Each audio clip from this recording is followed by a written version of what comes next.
Good day! My name is Bluesuit and today I'll be going over my review of the early access turn-based dungeon crawling roguelike known as Summoner's Fate.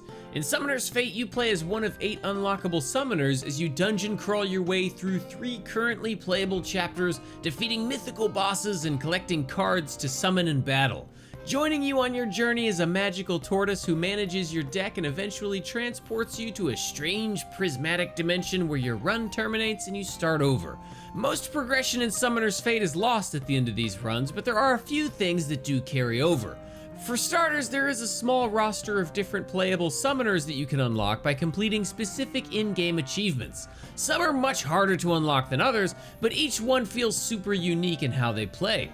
They're set apart from one another by the types of cards available to them. The types of cards are Chaos, Arcane, Free Will, Nature, Celestial, and the Void. Each card type has its own playstyle and unique cards to use. For example, Chaos cards are mostly damage-dealing spells and summons, while Celestial cards focus more on support. Each summoner also has a passive of their own that sets them apart, and they each belong to 2 of the game's magic types, meaning that they're starting cards, and most of the cards that they will find while dungeon diving will belong to one of their assigned card types. Summoner's Fate has 2 available game modes to play in that are Adventure and Battle Mode. Battle Mode is very straightforward. It'll have you choose a summoner, 2 guardians, and a full deck of cards from what you've unlocked, and you'll be able to battle it out as much as you want.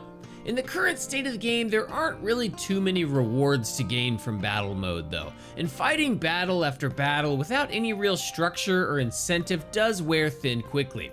On the plus side, there's also Adventure Mode, where you'll make your way through 3 progressively harder maps as you slowly grow your empty deck into one that can challenge even the toughest bosses. When you first start off a new run, you only have a few cards in your hand, which is only enough to challenge the weakest enemies. You'll likely have to run away from some enemies you face, as Summoner's Fate pulls no punches with its bosses or mini-bosses.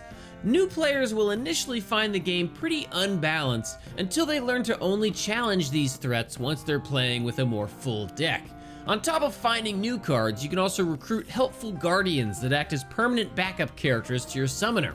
If your summoner dies, you'll have to reset the fight or possibly restart the entire run, but when one of your guardians dies, they are simply revived the next time you rest at a campfire.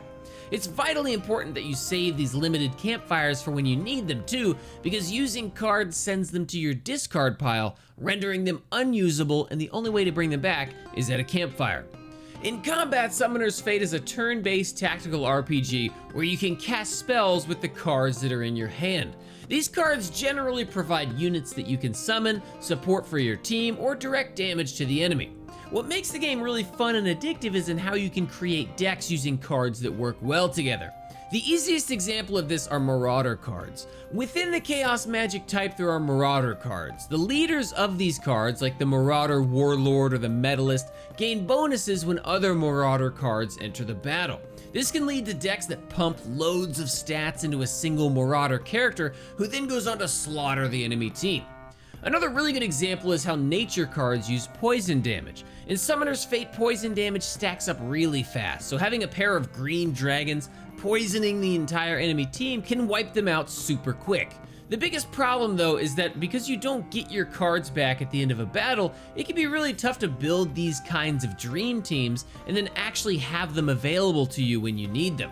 The thing that really surprised me about the combat though is how quick and fluid it all is. Unlike most games in the genre, you don't actually have to wait for attack animations to complete before issuing your next order, and you can totally skip enemy turns altogether, making combat fly by really quickly if you so choose.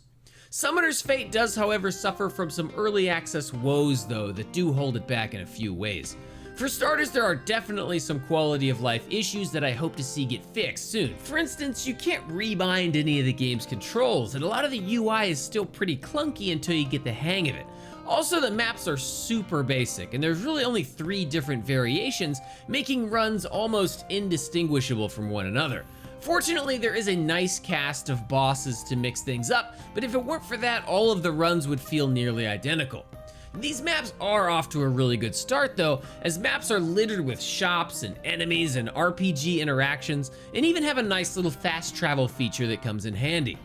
The biggest issue with it right now though is that Summoner's Fate just doesn't feel that unique from what we've already seen in the genre. The in-game achievement system creates loads of room for future unlocks though, so I definitely hope to see some things come out of that really set it apart.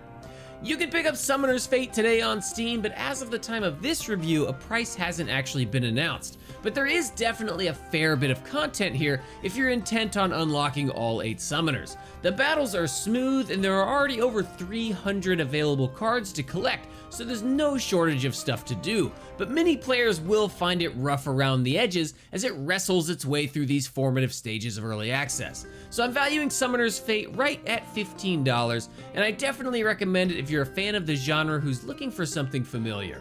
I hope you enjoyed this review of Summoner's Fate. Come see me on Twitch where you can watch our reviews in progress. As always, don't forget to like, subscribe, and let me know in the comments what you thought about it. Until next time.